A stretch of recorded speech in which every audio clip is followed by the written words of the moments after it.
Alright, baby. Hi. Here's another story for you. This one's called Sleeping Beauty, Aurora, and the Helpful Dragon. And this is your daddy. You're going to be born in about 5 days right now. And in about 10 minutes, it's going to be 4 days, little love. I miss you. You're at work with mommy right now. You guys got 3 days of work left. It's exciting. Actually, 2.5. So story is called Sleeping Beauty, Aurora and the Helpful Dragon. It says, "I'll race you into the lookout point," Princess Aurora called to Prince Philip as they galloped through the forest one sunny morning. She sped away on her horse, Buttercup, with Prince Philip close behind. They rounded a bend. A small dragon popped out from a tree. The prince and the princess went to it at once. So they're racing. Where are they racing to? Grrr, grrr, the little dragon said softly. "Oh, he's so cute," Aurora exclaimed. Philip was worried. Dragons could be dangerous. The little dragon shook his head. Aurora laughed. "I think he's saying he's not dangerous." "Let's take him home. I'm going to call him Crackle. He does seem like a harmless little fellow," Philip agreed. Aurora picked up Crackle, but Buttercup was afraid. He's always afraid, huh? Last time he was afraid of his own shadow. He tossed his mane and pawed at the ground.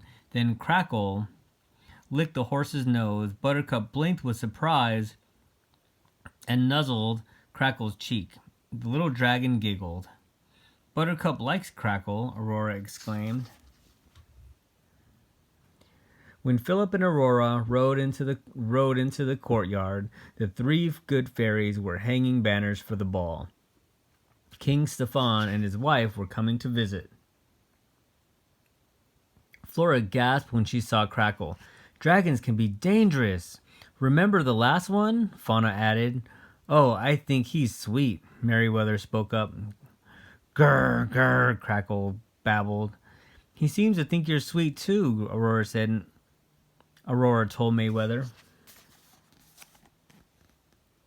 They're looking at the dragon.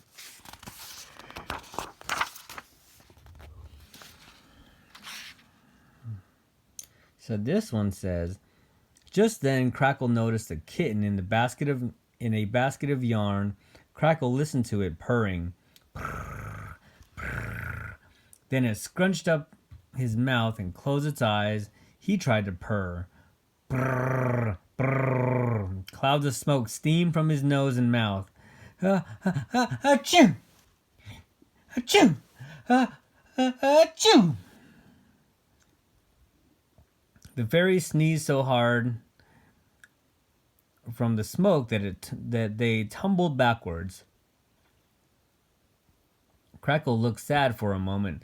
Then he saw the kitten playing with a ball of yarn, and he snatched some. Whoosh! The yarn burst into flames. Merryweather put out the fire with her wand. "Oh, Crackle," Aurora said gently, "you're not a kitten. You're a dragon." Crackle's lower lip started to tremble. He wants to be a little kitten. And look, that's where he sneezed, and they had to put the fire out because he sneezed out some fire.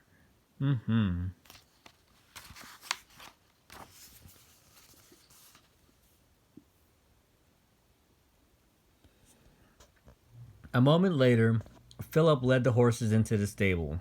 A dog followed, barking and wagging his tail. Whoops. Sorry. I dropped the phone.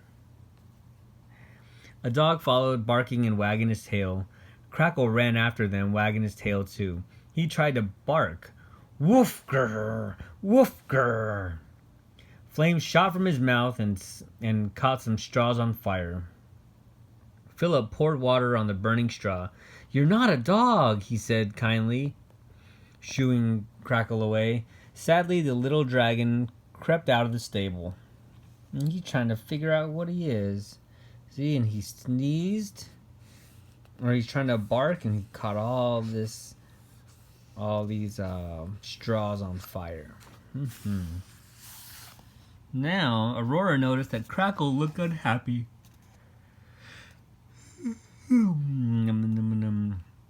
So she took him to the castle. As the princess began to tell a story, a bird sang by the window. Crackle's ears perked up, and he tried to sing like a bird.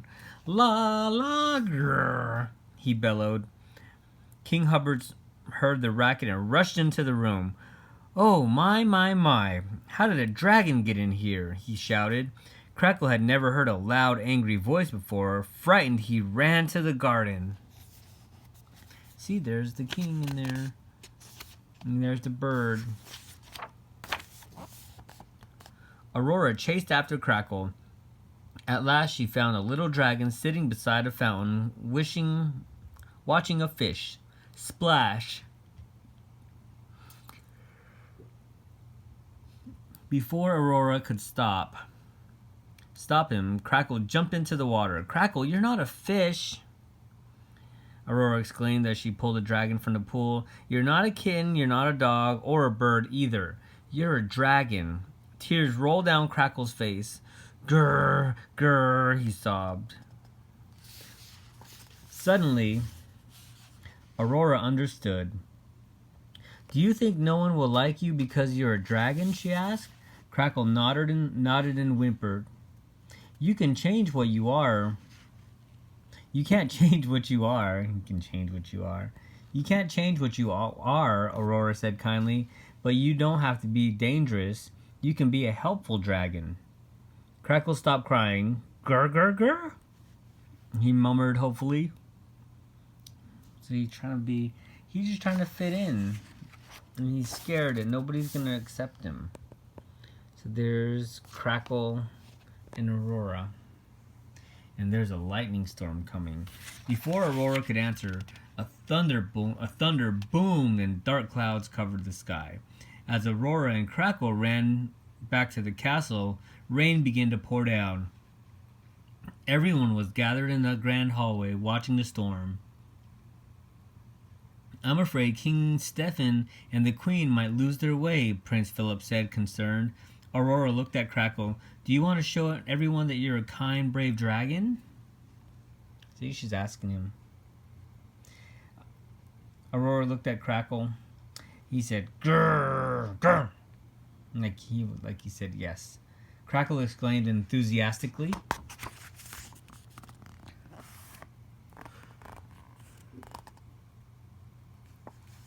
Fly to the top of the highest tower, Aurora instructed. Then blow the largest, brightest flame that you can to help guide my parents to the castle.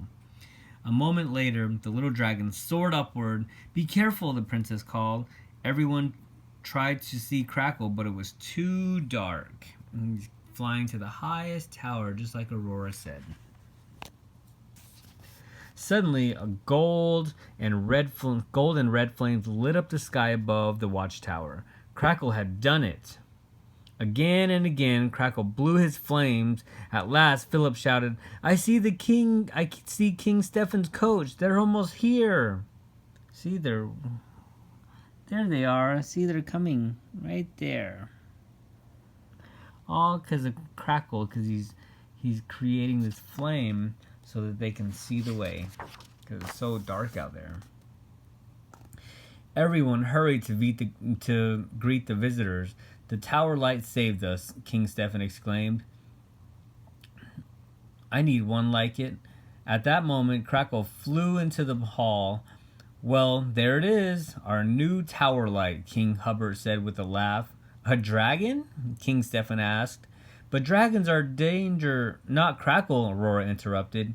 He's a brave, helpful little dragon. See, there's Crackle, shaking off all the water, and there's the guests that he saved. He's a brave and helpful dragon after all. The end. I hope you liked the story, little love. Mwah. Good night. I'll see you tomorrow. And it is officially... Dun, dun, dun. 4 more days of my little love. See, Even Alexa turned the lights off saying it's bedtime. I love you. I love you and Mommy. Have a good day at work or a good night at work. And I'll see you both tomorrow. And I love you both with all my heart. Mwah. Bye, baby. Bye, my love.